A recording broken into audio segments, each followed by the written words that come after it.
UP के एक senior IAS का वीडियो वायरल हो रहा है। इसमें आईएएस के घर पर धर्म विशेष को बढ़ावा देने की बात हो रही है। उसके सामने एक शख्स बता रहा है कि कैसे एक धर्म विशेष से खफा होकर एक शख्स ने इस्लाम अपना लिया। माना जा रहा है कि वीडियो में इस्लाम अपनाने के फायदे बताए जा रहे हैं और धर्मांतरण को बढ़ावा दिया जा रहा है। शिकायत है कि आईएएस अफसर सामने बैठे अपने धर्म के लोगों को धर्म परिवर्तन कराने की बात कर रहा है और ये सब उनके सरकारी बंगले पर हो रहा है। हालांकि आज तक इस वीडियो की पुष्टि नहीं करता है, लेकिन इस वीडियो के बाद से कई सवाल उठने लगे हैं।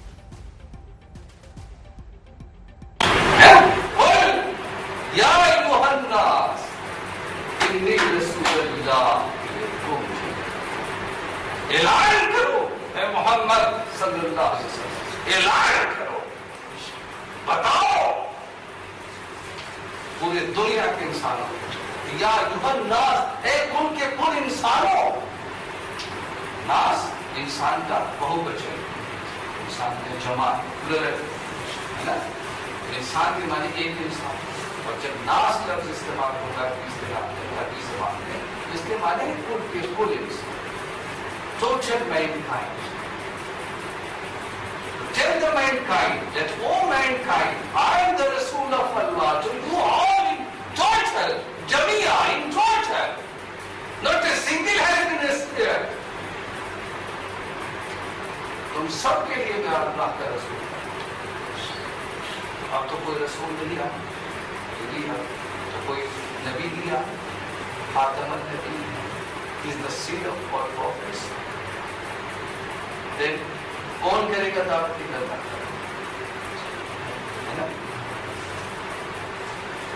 जो इस उम्मत में जो अल्लाह और आखिरत पर ईमान रखता है और अल्हम्दुलिल्लाह रसूलुल्लाह सल्लल्लाहु अलैहि वसल्लम की तरीके पर चलता है, उसको फर्ज इस्लाम को कहे, उनके मिशन को आगे बढ़ाए। उन्होंने जजीरे नुमा अरब के खत्ते पर अल्लाह का किंगडम कायम कर दिया। अल्लाह का किंगडम, अल्लाह की बादशाह है ना, अल्लाह के हाथ में कायम कर दिया। कहाँ कायम?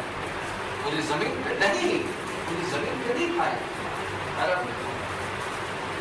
लेकिन अभी तो अल्लाह के नूर का इमाम होना है, अल्लाह के नूर का इमाम होना है, यानी पूरी जमीन पर अल्लाह के नूर का इमाम होना है ना, हर कच्चे पर पक्के घर में अल्लाह का दीन दाखिल होना है, अल्लाह का निजाम दाखिल होना है। तो कैसे होगा? यहाँ इतने इंसान बैठे, इनको ये काम करना चाहिए, इनको ये काम करना चाहिए। नहीं करेंगे तो अल्लाह इनको जरूर पकड़ेगा, है ना, इनको जरूर पकड़ेगा, क्योंकि अल्लाह ने अपनी किताब की बात पिछले दिनों पंजाब के भाई ने इस्लाम कबूल किया तो मैंने उनको दावत नहीं दी, उन्होंने इस्लाम कबूल किया। मैंने कहा कि इस्लाम कबूल करने के लिए क्या चीज दरिया बनी? तो उन्होंने कहा मेरी बहन की मौत। उसका बहन की मौत दरिया बनी इस्लाम कबूल करने के लिए? बोले जी। मैंने सा बताइए। कहने लगे जब उसको जला रहे थे तो वो कपड़ा जब जल गया तो बहना हो गई। सब लोग देख रहे थे, मुझे बहुत शर्म आई, मैं वहां से निकल गया। मेरे बहन ने मालिक में डाला कि आज तो मेरी बहन को लोग देख रहे हैं, कल मेरी बेटी की इसको भी लोग देखेंगे, मरने के बाद ये भी ऐसी चलेगी। इसी वक्त मेरे दिल में आया कि इस्लाम से अच्छा कोई दिल नहीं है, मुझे कबूल कर देना चाहिए। मंत्री जी, उत्तर प्रदेश सरकार के एक आईएएस हैं जिनका जो उत्तर प्रदेश परिवहन निगम के चेयरमैन भी हैं, उनका नाम है इफ्तिखारुद्दीन। उनके सामने वो एक जगह मौजूद है जहां पे उनका एक वीडियो वायरल हो रहा है जिसमें ये कहा जा रहा है कि जो धर्म परिवर्तन करता है हम उसकी दावत देते हैं। ऐसा उनका एक वीडियो वायरल हो रहा है। इस तरीके से आईएएस नहीं, अगर ऐसा कुछ है तो उसको गंभीरता क्या सर इसके मामले की जाँच की जाएगी? में नहीं है, लेकिन अगर ऐसा इस मामले की जाँच की जाएगी, गंभीरता से इसको लिया जाएगा। समर्थ श्रीवास्तव हमारे साथ, हमारे सहयोगी इस वक्त जुड़ चुके हैं। समर्थ, इस वीडियो को लेकर क्या जानकारी मिल रही है? कब का ये वीडियो बताया जा रहा है और जो इसमें आईएएस अफसर दिख रहे हैं उनकी तरफ से अभी तक कोई सफाई आई? देखिए, इफ्तिखारुद्दीन आईएएस का नाम है जो पहले कानपुर में पोस्टेड थे और इस वक्त लखनऊ में परिवहन विभाग में पोस्टेड है। मैं आ पहुंचा हूं उनके उस घर पे, उस आवास पर, उस अपार्टमेंट में जहां इस वक्त उनकी फैमिली और वो रहते हैं। ये चंद्रा अपार्टमेंट लखनऊ का है। तस्वीरें में अगर आपको फ्लैट की दिखाऊं यहां से तो आप देख सकते हैं, कैमरामैन आपको दिखाएंगे यहां से तस्वीरें। ये जो फर्स्ट फ्लोर आपको दिख रहा है यही वो फ्लैट है जहां पर फकारुद्दीन की फैमिली रहती है। बताया जा रहा है कि उनकी बहन और उनके बच्चे यहाँ पर रहते हैं और यहीं पर वो रहते हैं। फिलहाल वो यहाँ से 2 दिन से गायब है, यहाँ पर नहीं है, पर जो नेक्सस है वो लंबा बताया जा रहा है। जो वीडियो कथित रूप से वायरल हो रहा है, जिसका आज तक कोई पुष्टि नहीं करता है, पर उसमें साफ नजर आ रहा है कि एक धर्म विशेष को बढ़ावा देता हुआ नजर आ रहा है और एक हिंदू धर्म में जिस तरह से एक जलाने की प्रथा है बॉडी को, उसका भी दुष्प्रचार करते हुए नजर आ रहा है। और ये फ्लैट यहीं पर वो पिछले कुछ सालों से रह रहे हैं और ये बताने वाली बात है कि ये फ्लैट इनका अपना नहीं, इनके नाम पर नहीं है। अजय नाम के व्यक्ति हैं, उनके नाम पर ये फ्लैट रजिस्टर्ड है और यहाँ पर वो पिछले लगभग 4 सालों से रह रहे हैं। बहन और उनके बच्चे भी मौजूद इसमें रहते हैं। गार्ड्स यहाँ पर हैं, इस अपार्टमेंट की इनसे जानकारी लूंगा, बातचीत करूंगा। यहाँ पर ये कब से रह रहे हैं? ये इनको 15 साल हो गए। 15 साल इनकी बहन और बच्चे रहते हैं। और ये कभी नहीं दिखाई पड़ते हैं यहाँ पे ज्यादा? नहीं, अब तो इसमें है करीब 2 साल से यहाँ पे। 2 साल से यहाँ भी इनकी पोस्टिंग है, सबसे यहाँ पे है। आपने सुना होगा जो मामला सामने आया है, उसके बाद आपको कभी लगा कि इस तरह की चीजें हो रही हैं? नहीं, यहाँ कुछ नहीं है, कुछ नहीं है। हालांकि वीडियो कानपुर के इनके आवास का बताया जा रहा है। वीडियो कानपुर के सब। कभी फैमिली किसी इस तरह की चीजों में नजर? नहीं, ऐसा कुछ नहीं है। नहीं। कितना इनका यहाँ पर आना होता है? साल 6 महीने में एक बार आ जाते थे।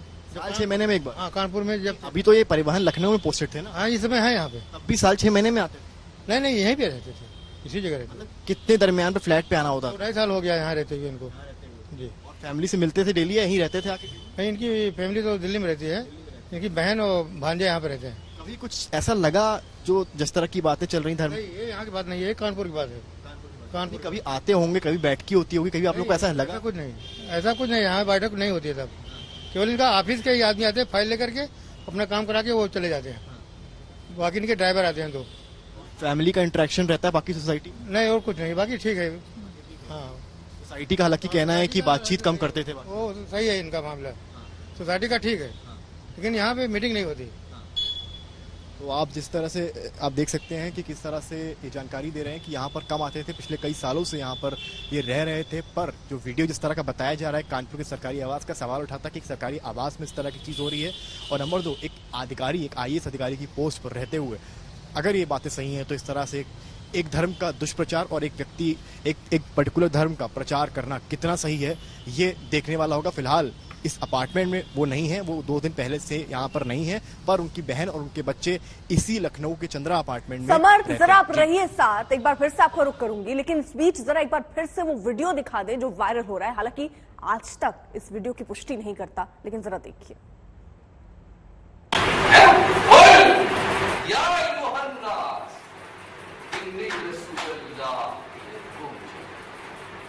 ऐलान करो, मोहम्मद सल्लल्लाहु अलैहि वसल्लम, ऐलान करो, बताओ पूरे दुनिया के इंसानों, या युहन्नास, एक उनके कुल इंसानों। नास इंसान का बहुवचन, इंसान की जमा है ना, इंसान के माने एक इंसान। और जब नास लफ्ज इस्तेमाल होता है इसके माने कुल के कुल इंसान, total mankind. Tell the mankind that, O mankind, I am the Rasul of Allah, to you all in total, Jamia in total, not a single has been spared. तुम सबके लिए मैं अल्लाह का रसूल हूं। अब तो कोई रसूल नहीं आया, तो कोई नबी दिया, खातमुन नबी, is the seal of all prophets. Then कौन करेगा दावत की करना है ना?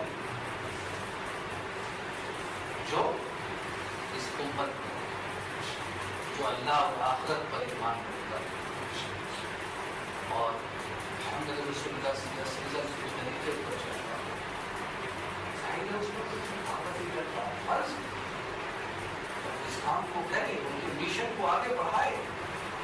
उन्होंने जज़ीरे नुमा अरब के खत्ते पर अल्लाह का किंगडम कायम कर दिया। अल्लाह का किंगडम, अल्लाह की बादशाह है ना, अल्लाह के हाथ में है। कायम करके कहाँ कायम, पूरी जमीन पे नहीं, पूरी जमीन पे नहीं कायम, अरब में। लेकिन अभी अल्लाह के दूर का इत्माम होना है, अल्लाह के दूर का इत्माम होना है, यानी पूरी जमीन पर अल्लाह के दूर का इत्माम होना है ना, हर कच्चे पर पक्के घर में अल्लाह का दीन दाखिल होना है, अल्लाह का निजाम दाखिल होना है। तो कैसे होगा? यहाँ इतने इंसान बैठे इनको ये काम करना चाहिए, इनको ये काम करना चाहिए, नहीं करेंगे तो अल्लाह इनको जरूर पकड़ेगा, है ना, इनको जरूर पकड़ेगा, क्योंकि अल्लाह ने अपनी किताब की बात ये हाल है। अभी पिछले दिनों पंजाब के एक भाई ने इस्लाम कबूल किया तो मैंने उनको दावत नहीं दी, उन्होंने इस्लाम कबूल किया। मैंने कहा कि इस्लाम कबूल करने के लिए क्या चीज दरिया बनी? तो उन्होंने कहा मेरी बहन की मौत। उसका बहन की मौत दरिया बनी इस्लाम कबूल करने के लिए? बोले जी। मैंने कहा बताइए। कहने लगे जब उसको जला रहे तो वो कपड़ा जब जल गया तो बहना हो गई। सब लोग देख रहे थे, मुझे बहुत शर्म आई, मैं वहां से निकल गया। मेरे बहन ने माली में डाला कि आज तो मेरी बहन को लोग देख रहे हैं, कल मेरी बेटी की इसको भी लोग देखेंगे, मरने के बाद ये भी ऐसी चलेगी। उसी वक्त मेरे दिल में आया कि इस्लाम से अच्छा कोई दिन नहीं है, मुझे कबूल कर देना चाहिए।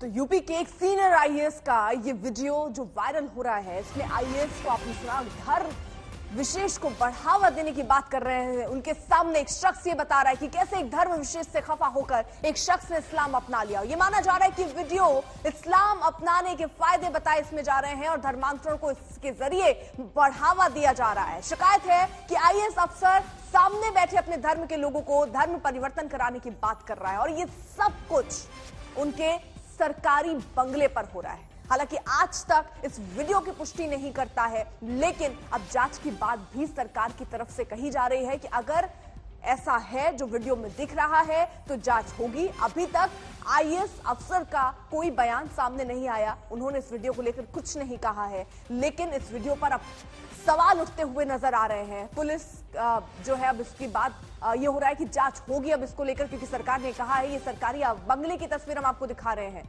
जहां पर ये वीडियो रिकॉर्ड किया गया था।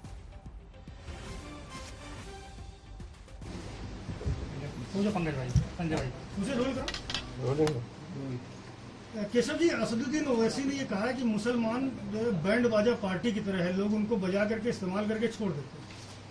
देखिए, भारतीय जनता पार्टी सबका साथ, सबका विकास, सबको सम्मान देने का काम करती है। जो लोग ऐसा करते रहे होंगे या जो लोग करना चाहते होंगे, यह सवाल तो उनके लिए है, भाजपा के लिए नहीं।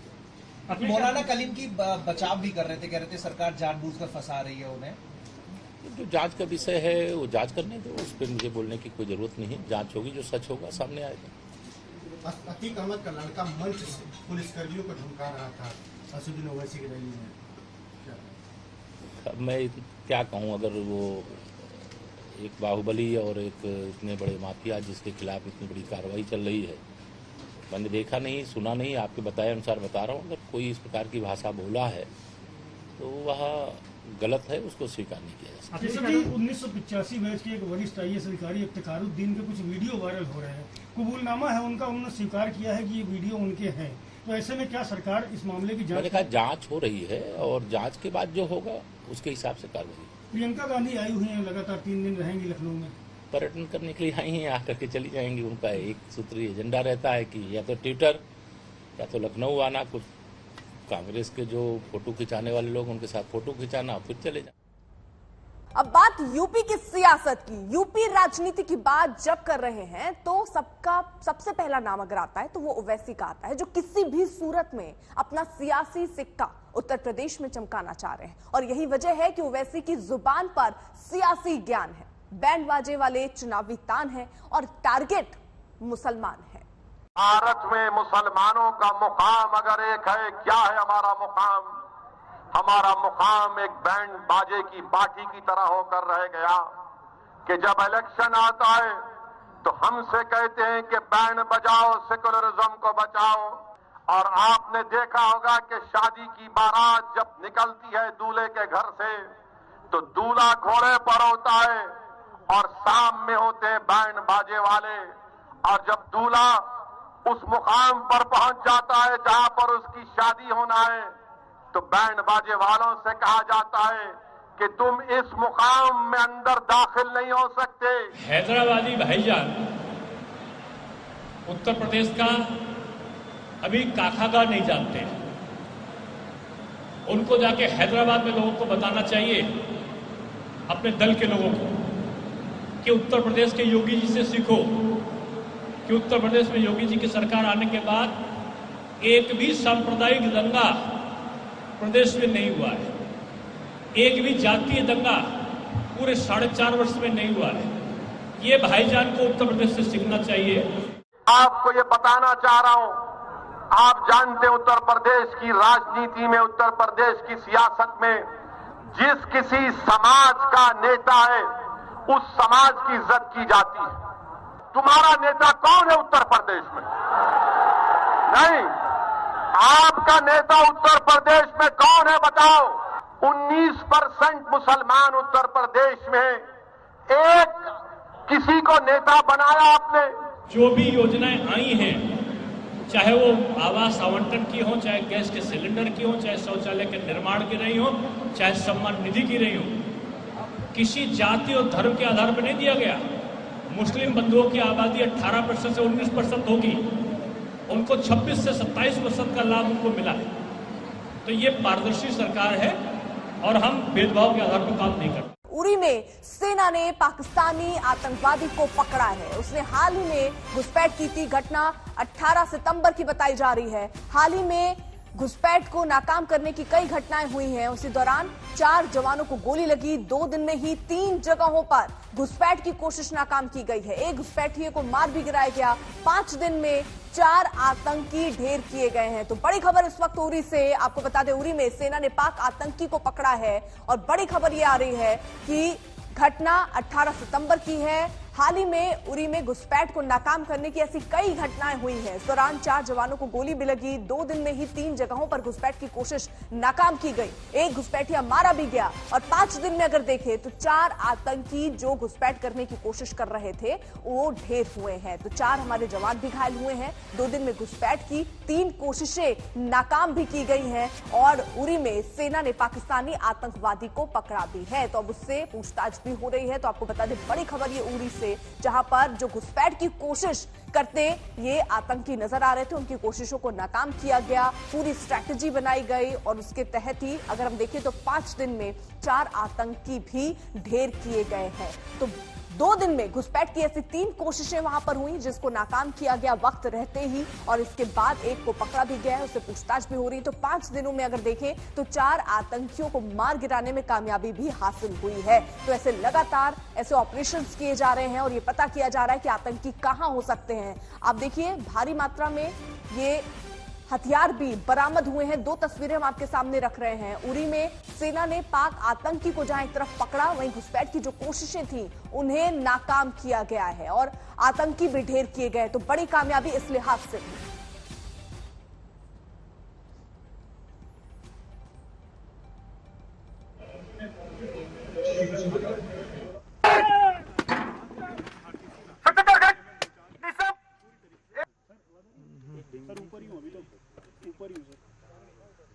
सर अभी तो उधर मैं पहुंचा ही 2 बजे था, वहाँ से कोर कमांडर करके वहाँ पे वो लेट हो गए थे, बहुत लेट पहुंचे थे।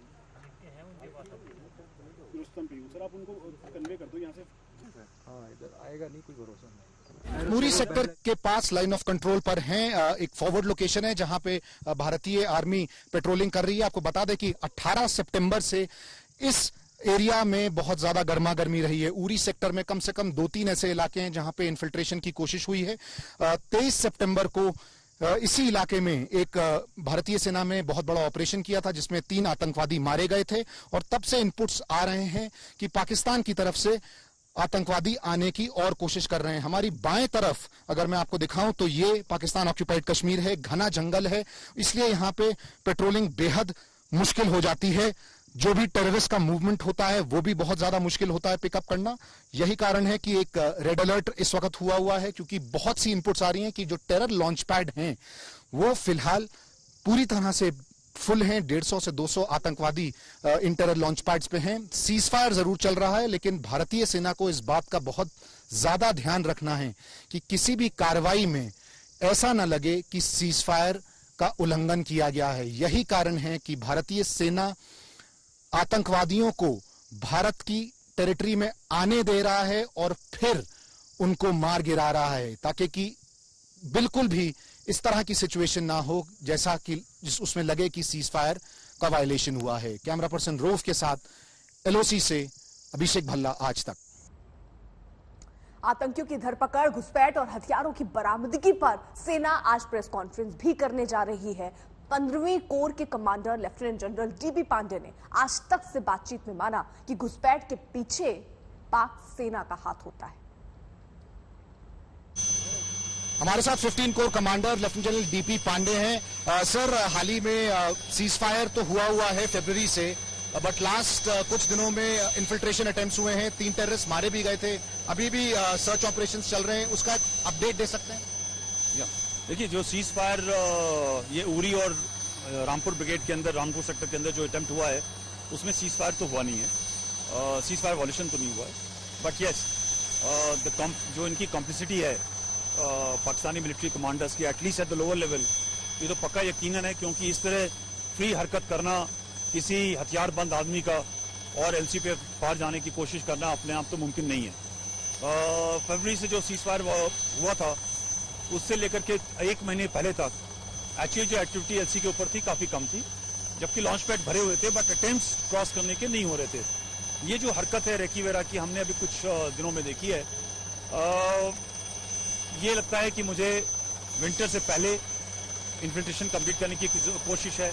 नंबर्स कम हो गए हैं कश्मीर वादी के अंदर, लोकल टेररिस्ट बन नहीं रहे उनके पास, सिचुएशन अच्छी है, पीस स्टेबिलिटी है। ये सब चीजें देख करके जो सेपरेटिस्ट हैं या पाक पॉक्सीज हैं, ये थोड़ा सा नाखुश हैं, मे बी इसकी तरफ ये उनका ध्यान है। सर, लॉन्च पैड्स में इस वक्त किस तरह की एक्टिविटीज नोटिस हो रही हैं? लॉन्च पैड के अंदर तकरीबन 140-150 तो पहले भी थे, भरे हुए थे, बट आज की तारीख में रेकी चल रही है, अटेम्प्ट्स की कोशिश जारी है, और आपको दिख गया है अटेम्प्ट का नजरिया, एंड मैं आपको यकीन बताता हूँ कि आप चिंता न करें, कोई भी अटेम्प्ट होगा वो न्यूट्रलाइज किया जाएगा। सर, मेनलैंड में कश्मीर वैली में क्या स्थिति है स्टोन पेल्टिंग को लेके, लोकल रिक्रूटमेंट को लेके? लोग कई बार ये बात नहीं करते हैं, इस साल स्टोन पेल्टिंग बिल्कुल ही कम होगी, कोई भी कोलेक्ट्रल नहीं हुआ है, कोई ऑपरेशन जाता है तो ऑपरेशन के दौरान कोई इंटरफेरेंस नहीं है, वेरी हार्डली एनी 1 या 2 मेरे ख्याल से केसेस हुए हैं जिसके अंदर कहते हैं पेल्टिंग हुई है, और जिसके अंदर कोई 1 आध इंजरी हुई है पुलिस के फायरिंग की वजह से, बट अदरवाइज अगर आप देखें तो कोई मसला नहीं है आज की तारीख में ऑपरेशन करने के अंदर। सिचुएशन इज पीस, जो पीस और स्टेबिलिटी का माहौल है काफी अच्छा है, और जनता ये समझ चुकी है कि ये जो सेपरेटिस्ट का एजेंडा था वो गलत था। गिलानी की डेथ हुई, सराय की डेथ हुई, आप देखिए कोई भी आदमी स्ट्रीट के ऊपर नहीं आया। लोग कहेंगे कि सिक्योरिटी ग्रिड तैनात थी, नेचुरली सिक्योरिटी ग्रिड तो एक आम जनता जो नहीं आना चाहती है उनकी प्रोटेक्शन के लिए होती है, मगर उसके बाद भी कोई ऐसा एहसास भी नहीं हुआ हमें। इनफैक्ट एक दिन के अंदर ही लोगों ने हमसे ये कहना शुरू करा कि आप दुकानें खुलवाएं और इंटरनेट ऑन कर दें, क्योंकि कोई कुछ नहीं होने वाला है।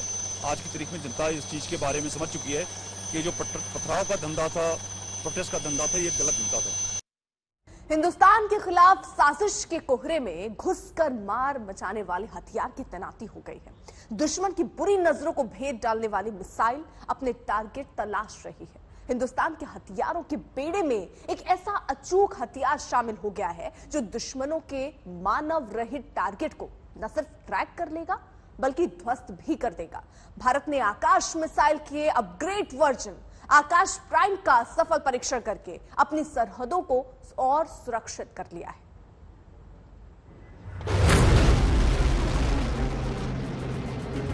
वो मिसाइल जो पाकिस्तान के लिए काल बन जाएगी,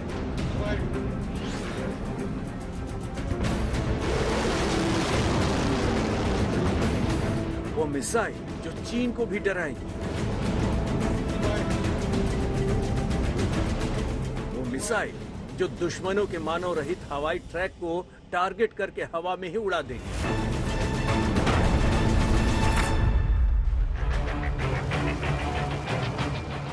बिल्कुल ऐसे ही दुश्मनों का टारगेट ध्वस्त होगा, बिल्कुल ऐसे ही ध्वस्त होंगे हिंदुस्तान के खिलाफ साजिश रचने वालों के मंसूबे।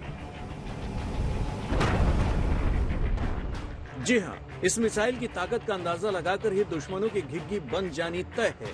अपने नाम की तरह ही ये असीमित शक्ति से संपन्न है, क्योंकि भारतीय हथियारों के बेड़े में आ गया है आकाश मिसाइल का नया वर्जन आकाश प्राइम।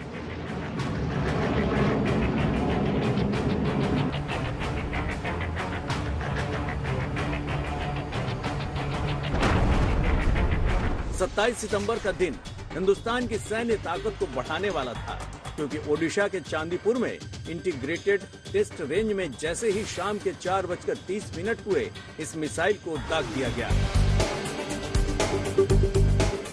तस्वीरों में देखिए किस कदर ये मिसाइल मानव रहित हवाई टारगेट को ट्रैक करती है और फिर पलक झपकते ही टारगेट को ध्वस्त कर देती है। ये धमाका देखकर दुश्मनों की आंखें चौंधिया जाना लाजमी है, मगर ये धमाका हिंदुस्तान की आंखों में चमक बढ़ाने वाला है। वैसे तो भारत के पास पहले से ही आकाश सिस्टम मौजूद है, मगर आकाश प्राइम आकाश मिसाइलों से कई मामलों में बेहतर है। आकाश प्राइम मिसाइल में स्वदेशी एक्टिव RF सीकर लगा हुआ है, जो दुश्मन के टारगेट को पहचानने की सटीकता को बढ़ाता है। इससे ज्यादा ऊंचाई पर जाने के बाद तापमान नियंत्रण के सिस्टम को अपग्रेड किया गया है। ग्राउंड सिस्टम को भी अपग्रेड किया गया है। रडार, EOTS और टेलीमेट्री स्टेशन, मिसाइल ट्रैजेक्टरी और फ्लाई पैरामीटर्स को सुधारा गया है। मतलब ये कि दुश्मनों के लिए ये किसी काल से कम नहीं है। जैसे ही आकाश प्राइम का सफल परीक्षण हुआ, देश के रक्षा मंत्री राजनाथ सिंह ने DRDO, भारतीय सेनाओं और मिसाइल बनाने वाली कंपनियों को बधाई दी। DRDO की इस उपलब्धि पर DRDO के चेयरमैन भी प्रसन्न दिखे। उन्होंने मिसाइल को विकसित करने वाली टीम को बधाई दी। जाहिर है इस बड़ी उपलब्धि पर बधाई बनती भी है, क्योंकि आकाश मिसाइल का ये नया वर्जन देश की ताकत को कई गुना बढ़ाने वाला है और दुश्मनों का पसीना छुड़ाने वाला है। आज तक ब्यूरो। आकाश सीरीज की मिसाइलों ने भारत को सैन्य शक्ति का कवच प्रदान किया है, बल्कि मिसाइल तकनीकी में देश आत्मनिर्भरता के रास्ते पर आगे निकल चुका है। आकाश भारत में बनी पहली देसी सुपरसोनिक मिसाइल है। देखिए ये खास रिपोर्ट।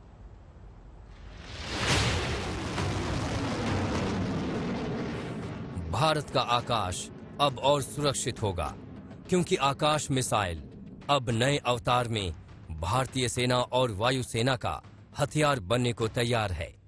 DRDO के आकाश मिसाइल प्रोग्राम ने भारत को मिसाइल टेक्नोलॉजी में वो भरोसा दिया है जिसकी सख्त जरूरत भारत को है।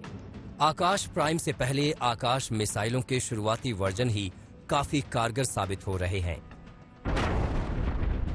भारतीय सेना और भारतीय वायुसेना को मिल चुकी आकाश भारत की पहली देसी सुपरसोनिक मिसाइल है। मीडियम रेंज आकाश मिसाइल जमीन से हवा में 30 किलोमीटर रेंज में कई निशानों पर एक साथ मार कर सकती है। सभी मौसम में कारगर आकाश मिसाइल ध्वनि से 2.5 गुना तेज गति से हवा में उड़ रहे दुश्मन के टारगेट को खोजकर हमला कर सकती है। ये दुश्मन के fighter jets, drone, cruise missile, हवा से जमीन में मारने वाली मिसाइल और बैलिस्टिक मिसाइल को निशाना बना सकती है। आकाश मिसाइल सिस्टम की सबसे खास बात यह है कि इसे मोबाइल प्लेटफॉर्म यानी बैटल टैंक या फिर ट्रक पर रखकर भी लॉन्च किया जा सकता है। आकाश मिसाइल से सटीक निशाना लगाने की संभावना तकरीबन 90% तक है। सोमवार को आकाश प्राइम के सफल परीक्षण से पहले अभी जुलाई 2021 को ही तीसरे हफ्ते में आकाश NG यानी आकाश न्यू जेनरेशन मिसाइल का 2 बार सफल परीक्षण हुआ था। दूसरी बार रेडियो फ्रीक्वेंसी सीकर यानी टारगेट ट्रैकर सिस्टम के साथ आकाश NG का सफल परीक्षण हुआ, जबकि पहली बार बिना रेडियो फ्रीक्वेंसी सीकर के साथ लक्ष्य को मार गिराया गया था। आज तक ब्यूरो। चीन लंबी सैन्य तैयारी करता दिख रहा है, क्योंकि उसने अपने मिलिट्री कैंप से पक्के निर्माण करने अब शुरू कर दिए हैं। चीन की हरकतों पर भारतीय सुरक्षा बल चील जैसी नजर गड़ाए हुए हैं, ताकि करारा जवाब दिया जा सके।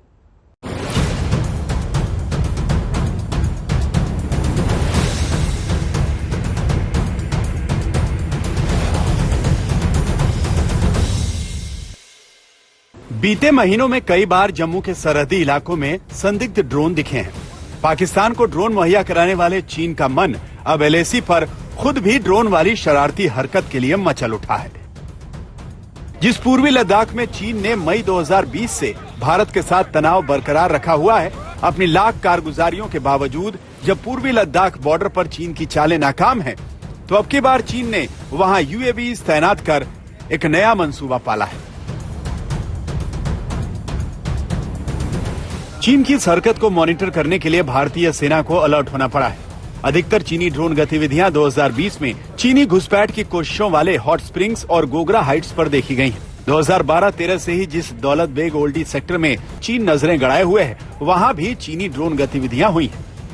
चीन बातचीत तो कर रहा है, लेकिन जिस प्रकार से LAC के ऊपर उसके इंफ्रास्ट्रक्चर फैसिलिटीज वो बढ़ाया जा रहा है, यही नहीं जो उनका जो टोटल डिप्लॉयमेंट है उसमें कोई कमी नहीं आई है, उनके जो हथियारों का डिप्लॉयमेंट है उनमें जबरदस्त उछाल आया है। ये सब को देख करके हमें थोड़ा सतर्क रहना होगा और चीन की गतिविधियों के ऊपर बड़ी सख्त निगरानी रखनी पड़ेगी। मई 2020 में चीन ने पूर्वी लद्दाख के कई पॉइंट्स पर तनाव पैदा किया। हालांकि भारत के आक्रामक रुख की वजह से चीन की दाल नहीं गली। वैसे तो लद्दाख बॉर्डर पर 3 स्थानों पर चीनी सैनिक पीछे हटे हैं, लेकिन चीन की ड्रोन गतिविधियां उनके इरादों की पोल खोलती हैं। नॉर्थ सिक्किम में, फिर उसके बाद में ईस्टर्न लद्दाख में और फिर गलवान में हर झड़प में चीन जो है बैकफुट पे नजर आया। उसकी इंटरनेशनल इमेज काफी खराब हुई। उसकी जबरदस्त कोशिश है कि पाकिस्तान के साथ मिलकर वो हिंदुस्तान के ऊपर कुछ ऐसी कार्रवाई करे जिससे उसकी जो छवि गिरी हुई है उसको टर्न अराउंड कर सके। ये उसकी जबरदस्त भूल होगी। अगर उसने कुछ भी किया तो दोबारा उसकी छवि और बर्बाद हो जाएगी। भले ही लद्दाख के ज्यादातर इलाकों से चीनी सेना पीछे हट गई हो, लेकिन वो अपनी सैन्य तैयारियों में कोई कोर कसर नहीं छोड़ रहा है। पिछले कुछ दिनों में गोगरा हाइट्स, डीबियो जैसे इलाकों में चीनी ड्रोन्स की गतिविधियां काफी बढ़ी हैं, जिन पर भारतीय सेना कड़ी नजर बनाए हुए है। और ऐसे में सर्दियां शुरू होने से पहले भारतीय सेना भी अपनी तैयारियों को चाक चौबंद कर रही है। मंजीत नेगी, दिल्ली, आज तक।